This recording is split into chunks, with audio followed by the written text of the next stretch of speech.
عمران خان صاحب کی جو گورنمنٹ تھی وہ تمام جو اہداف تھے ان کو وہ اچیو کر رہی تھی، لیکن اس کے باوجود تبدیل کی گئی حکومت اور پچھلے سوا دو مہینے میں اس رجیم نے جو کچھ پاکستان کے ساتھ کیا، جو تباہی پھیلائی ہے، جو بربادی پھیلائی ہے، تو ایک بڑا سوال ہے کہ اس کا ذمہ دار کون ہے؟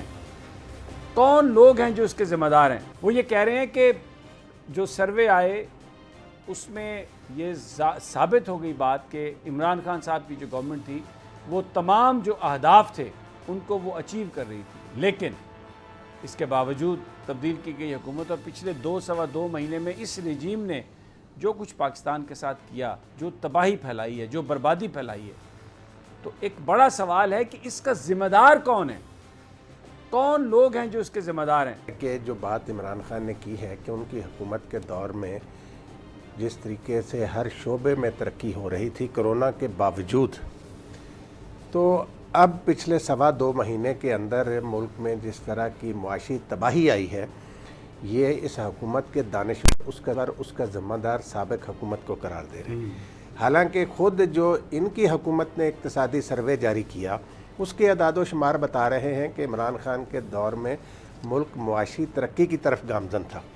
ابھی آپ دیکھیں کل پرسوں جو ایف بی آر نے جاری کیے ہیں اعداد و شمار ٹیکس کلیکشن کے حوالے سے، تو سمیع صاحب یہ کوئی شہباز شریف صاحب کے اپنا محنت کا نتیجہ ہے؟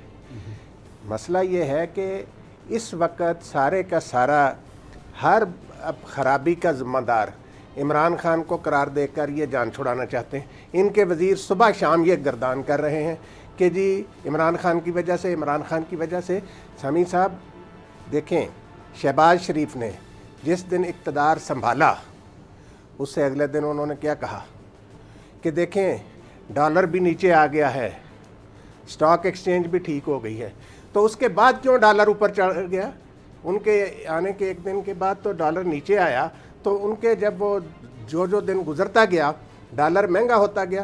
اب پٹرول کی قیمت ہر حوالے سے اس حکومت نے غریب عوام کو بیچاروں کو تباہ و برباد کر کے رکھ دیا، اور اس کے باوجود نہایت ڈٹائی سے آ کر کہتے ہیں کہ جی یہ بس تھوڑے مشکل فیصلے ہیں، کوئی نہیں۔ اب آپ دیکھیں وہ وزیر خزانہ جن کو انہوں نے لگایا ہوا سمیع صاحب، وہ کس طرح پٹرول کو مہنگا کرنے کے حوالے سے ایک طرح کا عوام کا مذاق اڑا رہے ہیں۔